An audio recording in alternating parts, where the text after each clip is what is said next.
Y'all. I know my hair's sticking up all over the place right now. I don't have it in me, y'all. I don't. I do not have it in me. I can't lie. I don't. I don't hear nobody out there. Hold it down. Hold it down.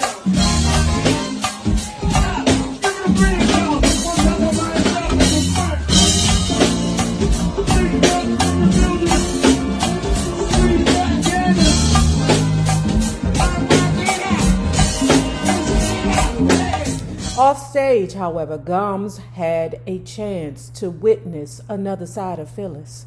Her communication with her husband was not always the most pleasing to witness. There was tension. I felt, in a way, she wore the pants in the relationship. Pretty much whatever she wanted, he would have to do. He'd give in. It was a volatile relationship, Gums continued. I'd pass by their place and walk into the middle of stuff. I'd always stay out of it. There were never any blows, but they definitely raised the decibel a lot.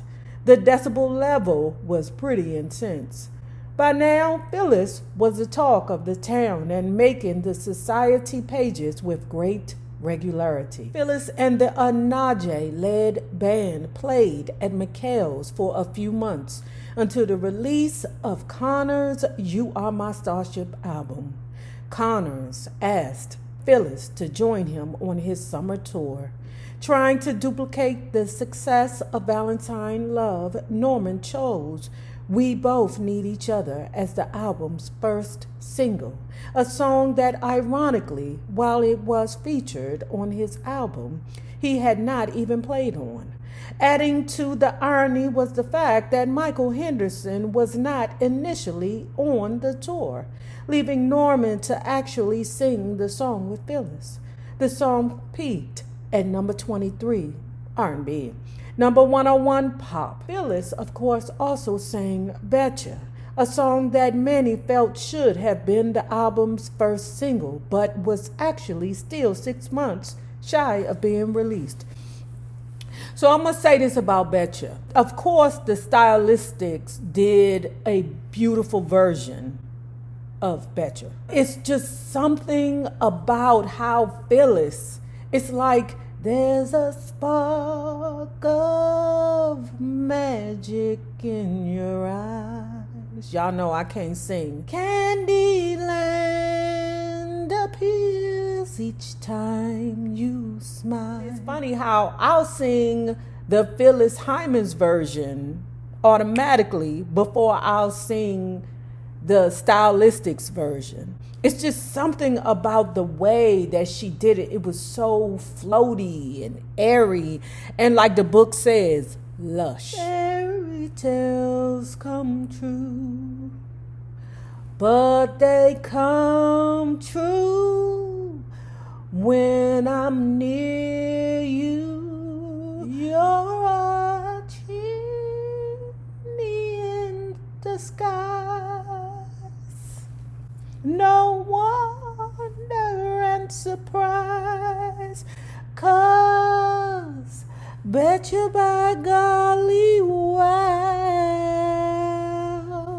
Oh my God, I'm telling you, baby. Hoping to capitalize on the momentum of We Both Need Each Other, Freddie Frank and Sid Marr of Roadshow decided to release a second single on Phyllis.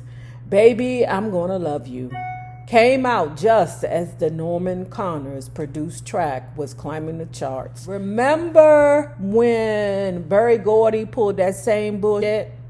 Berry Gordy had all these old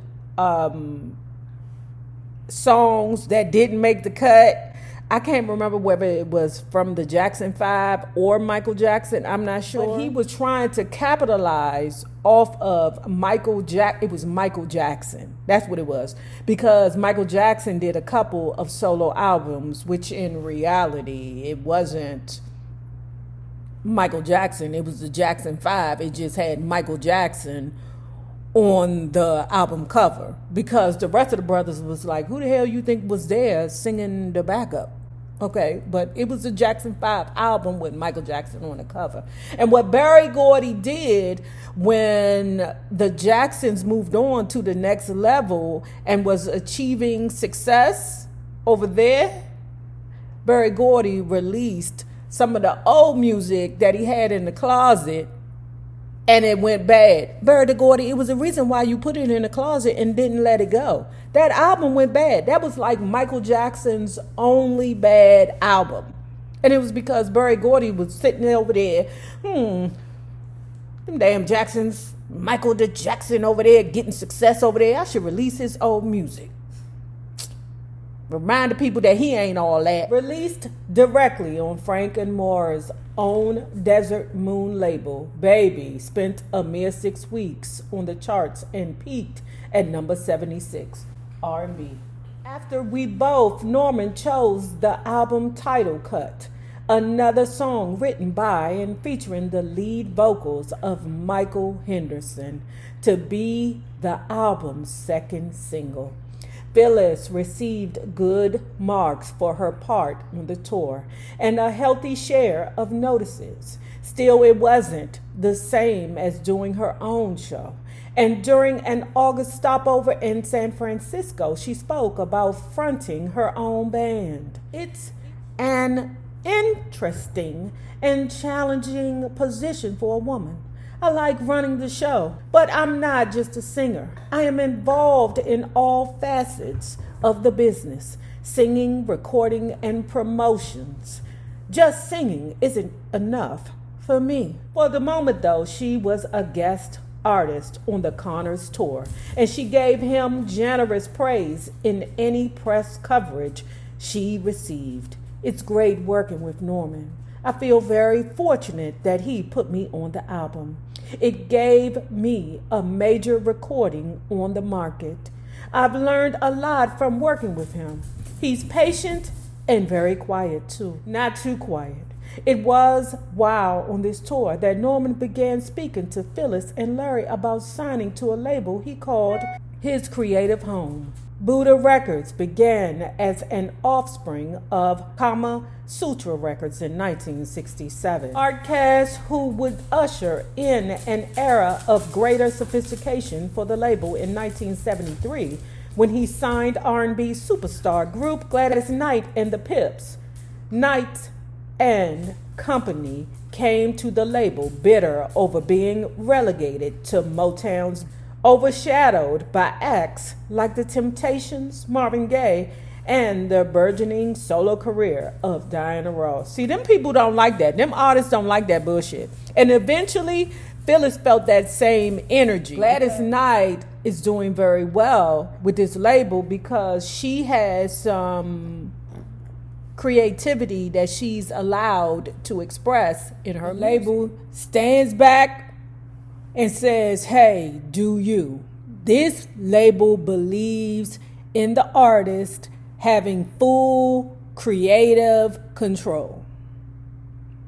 It worked for Gladys Knight, but it did not work for Phyllis Hyman. Although Phyllis had been a part of the business for a while, she wasn't quite ready to produce herself. Gladys and the Pips scored immediately with a string of hits that included the #1 singles, Best Thing That Ever Happened to Me, I Feel a Song in My Heart, and I've Got to Use My Imagination. By 1976, Gladys was still doing relatively well, though no longer visiting the top 10.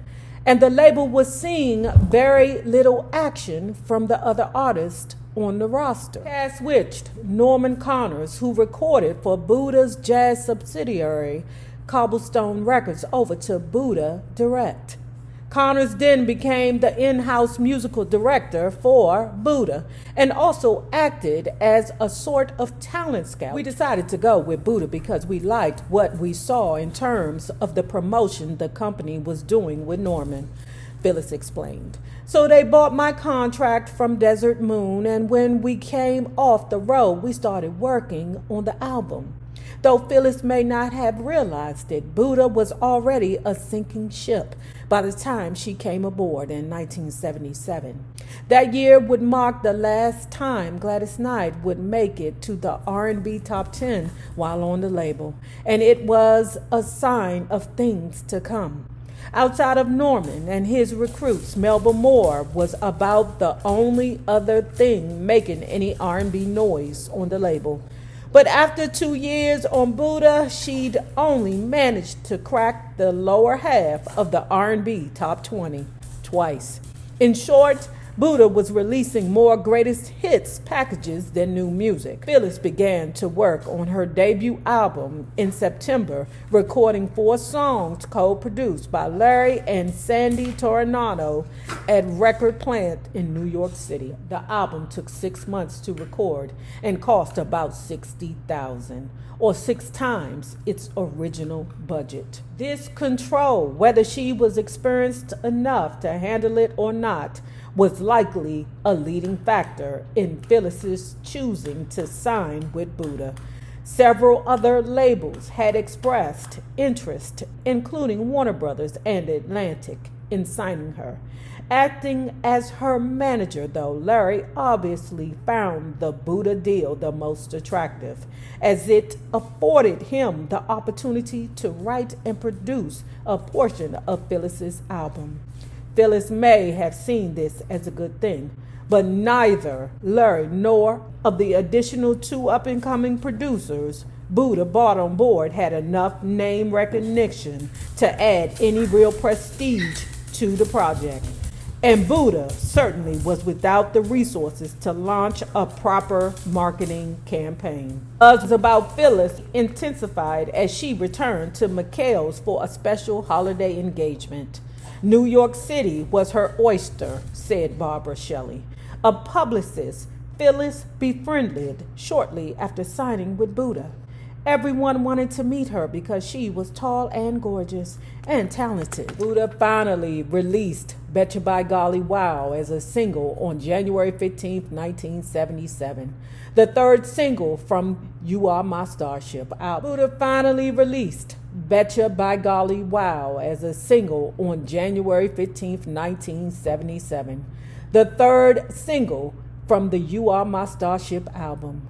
The ship was low on steam at this point, having been out nearly a year. Still, Betcha spent 9 weeks on the chart and made it to number 29 on the R&B and 102 on the pop. Just as Connors was celebrating his first gold album, Phyllis was preparing for the release of her debut set. Chosen as the album's important first single was the Tom Bell-penned Loving You, Losing You, which began eking its way up the charts in early April. Eventually, it reached number 32 R&B, number 103 pop. On the bright side, the song reached the top 40, yet it hadn't made it as far as either of the Norman Connors collaborations. Phyllis toured throughout the summer of 1977 to promote the album, opening for a cross-section of acts from jazz luminary Ramsey Lewis to the disco dancing family group The Silvers. She also opened several shows for Teddy Pendergrass.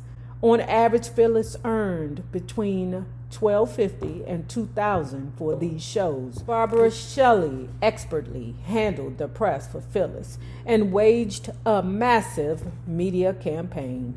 Shelley took every ounce of good press Phyllis received, mashed it all together, and made a gigantic media snowball she used to bust down any door that refused to open. Still, despite all of Shelley's efforts, the fact that the album and its 2 singles hadn't fared well commercially made the determined publicist's job that much more difficult. During this time, Phyllis and Larry were rarely apart. It's beautiful being married to your own manager, because you don't have to hunt him down when you want to talk business, Phyllis said. He's always right there. Now, remember, At this time, they're not married yet. She's just calling him her husband. When he wasn't working on Phyllis's career, Larry focused on his own. In addition to his songwriting for BT Express, Brass Construction, and other acts signed to the Roadshow label, Larry and Sandy Toronto, with whom he co-produced much of Phyllis's first album, had formed the band Tornado. The group's debut album, Hit It Again, was released in 1977 on the Polydor label. Much of it was written and co-written by Larry, but the single Backup, Hit It Again, only made it to number 52 on the Black Singles Chart. The Black Singles Chart. Larry was once again employed as her producer in early 1978, as Phyllis began working on her second album for Buddha. Quality was not the issue, money was. Buddha was no longer able to stay financially afloat, and the label was close to folding. Soon after the release of Sing a Song, Buddha, still owned by Art Cass, inked a distribution deal with a new record label called Arista. Arista was run by Clive Davis. Hey.